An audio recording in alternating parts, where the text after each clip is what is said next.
Hello everyone, this is Zishan Alam. Welcome to this English class, English Throb. So इससे पहले videos में we have talked about simple present tense. In this video we will talk about simple past tense. अगर आपने वो video नहीं देखा है तो do and watch the video and hope you will like it. तो आज के इस क्लास में we will discuss about simple past tense. Basically जो मोटिव है इस वीडियोस को बनाने का और आप तक पहुंचाने का is कि how we can use the tense for speaking English. कैसे ये टेंस हम यूज कर सकते हैं इंग्लिश बोलने के लिए, how it can be useful for us to speak English, how it can become very beneficial, very useful and worthy learning. हमारे लिए कैसे ये फायदेमंद हो सकता है और टेंस की मदद से, which is very crucial part, इसकी मदद से हम इंग्लिश बोलना सीख सके.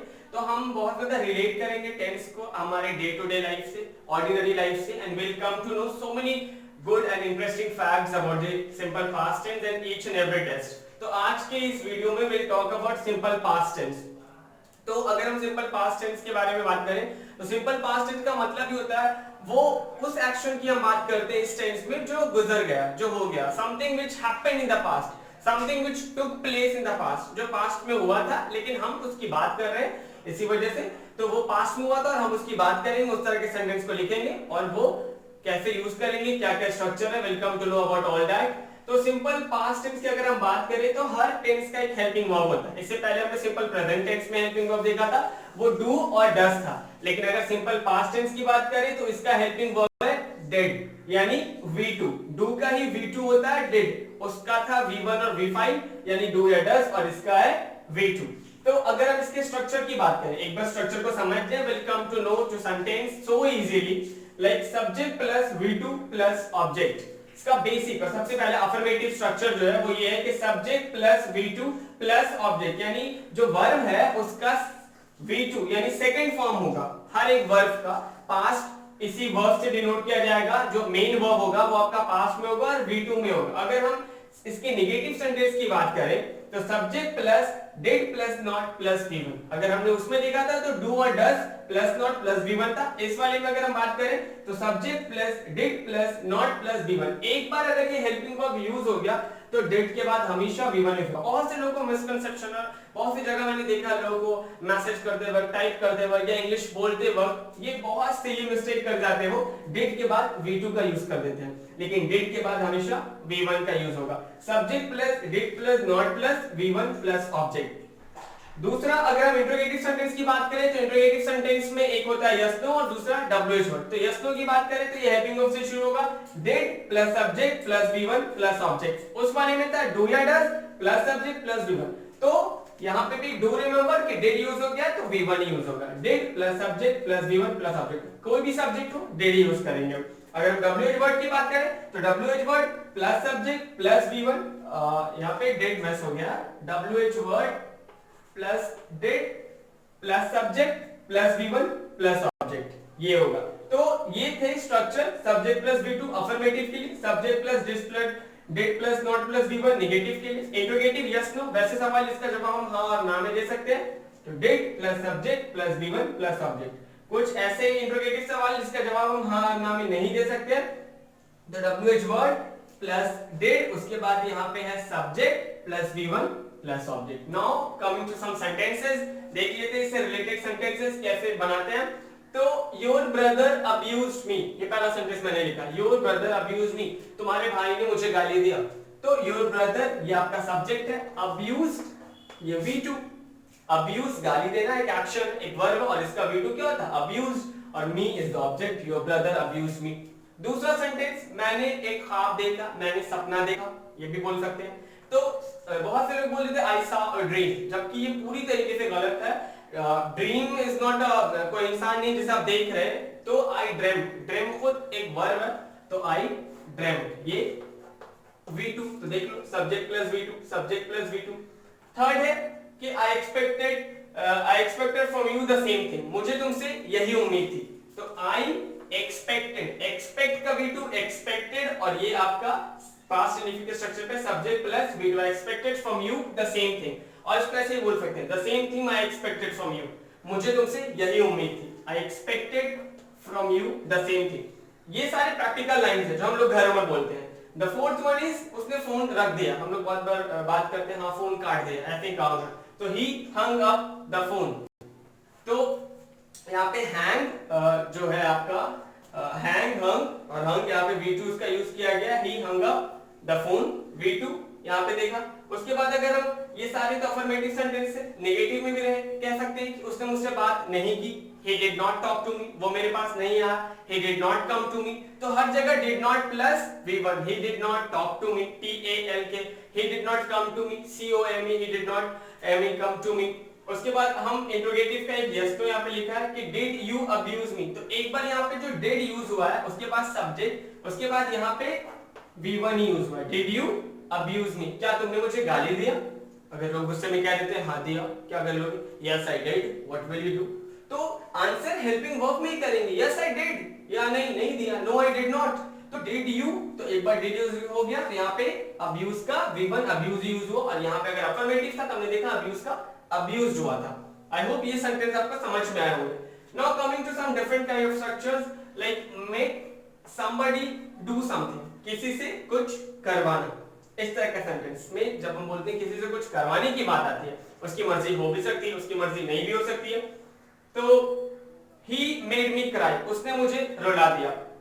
तो यहाँ पे आप देख लो make का V2 यहाँ पे made कर दिया गया, और subject plus V2 plus object, ये स्ट्रक्चर है। he made, तो make का V2 made, उसके बाद me, तो यहाँ पे somebody की जगह me लिख दिया गया, और do यानी V1 होगा यहाँ पे, तो ये cry, he made me cry, उसने मुझे रुलाया, उसने मुझे हंसाया। she made me laugh, तो अगेन make का made हो गया, और make somebody do something, तो somebody की जगह me और V1 की जगह laugh, she made me laugh। अगर हम इसको इंट्रोगेटिव में पूछे तुमने उसे क्यों रुलाया, तो या उसने उसे क्यों रुलाया, तो why did, WH word, why did he subject है, और एक बार did यूज हो गया, उसके बाद हम V1 का ही यूज करेंगे। तो why did he make, ना कि made नहीं बोलेंगे, why did he make you cry, और बाकी make somebody do यहां से आया do something, तो why did he make you cry। यहाँ पे मैंने शॉर्ट में लिखा है make somebody, आप अगर नोट करें तो शॉर्ट में ना लिखे, make somebody do something, space के लिए मैंने शॉर्ट में लिखा। तो why did he make you cry, उसने तुम्हें क्यों रुलाया। अगर हम दो सेंटेंस और देखें, लाइक उसने मुझे एहसास दिला दिया, या उसने मुझे रियलाइज करवाया, या तुमने मुझे रियलाइज करवाया, तो you या he आप इसकी जगह लिख सकते हैं you made me realize, realize is a verb, और इसकी जगह पे ये सब्जेक्ट प्लस V2 उस स्ट्रक्चर पे हो गया, you made me realize, और make somebody do something यहाँ से एक ही फ्रेम में दो तरह के स्ट्रक्चर्स आ गए, you made me realize। कोई आपको कुछ याद दिला देता है किसी बात को लेकर, किसी इंसिडेंट को लेकर, तो तुमने मुझे याद दिला दिया, you made me remember। Again you के बाद made यानी सब्जेक्ट प्लस V2, और make somebody do something, तो made somebody plus V1, you made me remember। तो make का बार बार वर्ब made में हो जा रहा है, क्यों, क्योंकि हम यहाँ पे पास्ट की बात कर रहे हैं, that is why। तो you made me remember, past की बात कर रहे हैं तो V2 की बात कर रहे हैं, इसीलिए make का V2 made, तो you made me remember। I hope आपको ये सारे सेंटेंसेस ठीक लगे होंगे और समझ में आए होंगे, है ना। और कुछ टाइप के और सेंटेंसेस है which we will talk about, तो if you feel like writing down तो आप इसे नोट कर सकते हैं before we move further. So let's move further.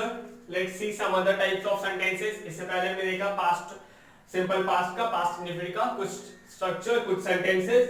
Now moving to two verbs like infinitive. ये हम simple present tense में बात कर चुके हैं, 2 plus V1। जब एक ही sentence में दो verb यानी दो action होंगे तो हम उनको कैसे describe करेंगे, किस वाले verb में change होगा structure के हिसाब से, किस वाले में नहीं होगा उसको। तो जब भी दो verb आए सेंटेंस में तो दोनों वर्ब के बीच ध्यान रहे हम प्रीपोजिशन टू पुट करेंगे, और टू के ठीक बाद हम V1 का पुट करेंगे, यानी V1 को पुट करेंगे। तो infinitive is equal to 2 plus V1। Right after the preposition we will use the first form of verb, तो यही इंफिनिटिव कहलाता है 2 प्लस V1। हम दोनों वर्ब के बीच में पहले तो 2 पुट करेंगे, और 2 के बाद, ठीक 2 के बाद हम वर्ब का फर्स्ट फॉर्म पुट करेंगे, और क्या चेंजेस आएगा और क्या चेंजेस नहीं आएगा वो पहले ही वाले वर्ब से रिलेटेड होगा। तो अगर हम पहला सेंटेंस देखें, I wanted to win the match, मैं मैच जीतना चाहता था।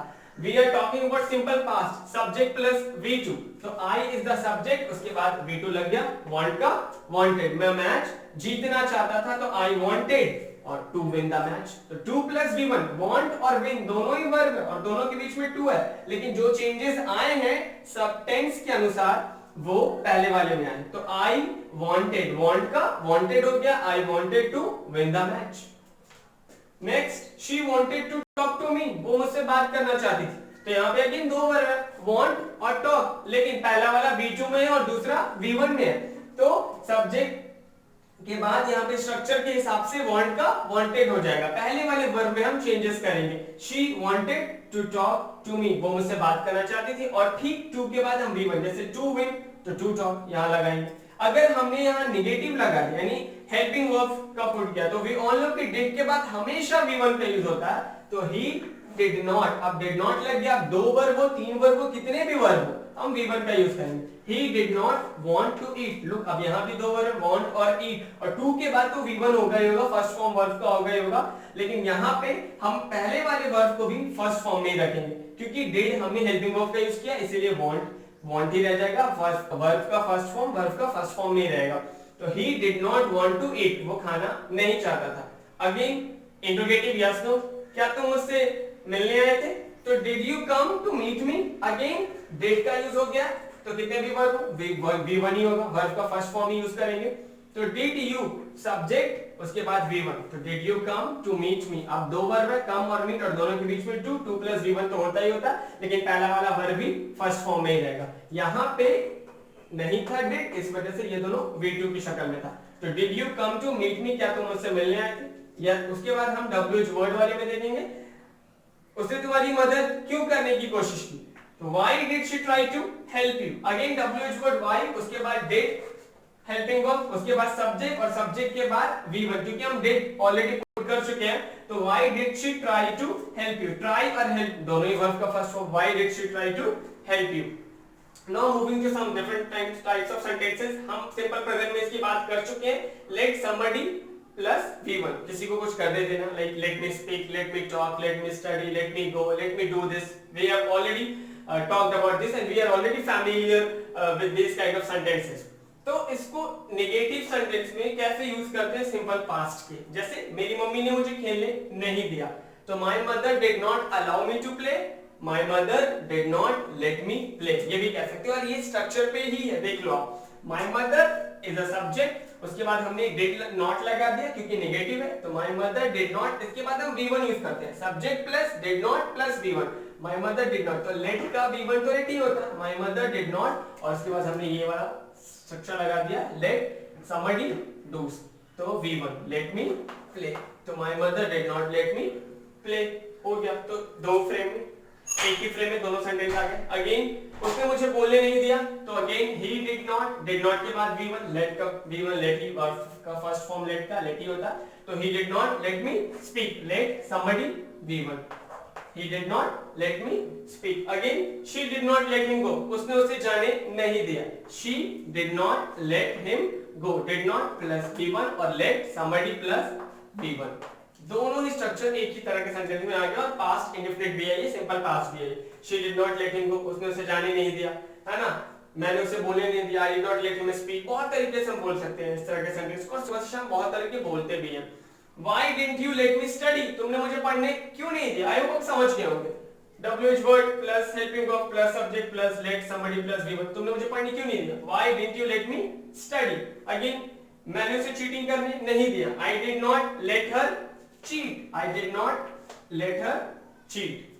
तो आई होप ये तरह के सेंटेंसेस थे, आपको समझ आया होगा, अच्छा लगा होगा, और आपको ये सारे स्ट्रक्चर्स अलग लगे नहीं लगे तो please like my video and subscribe my channel to stay updated. मैं डिस्क्रिप्शन में और भी बहुत तरह के सेंटेंसेस डाल दूंगा, you will provided with so many sentences, और आप उसे जरूर बना लें।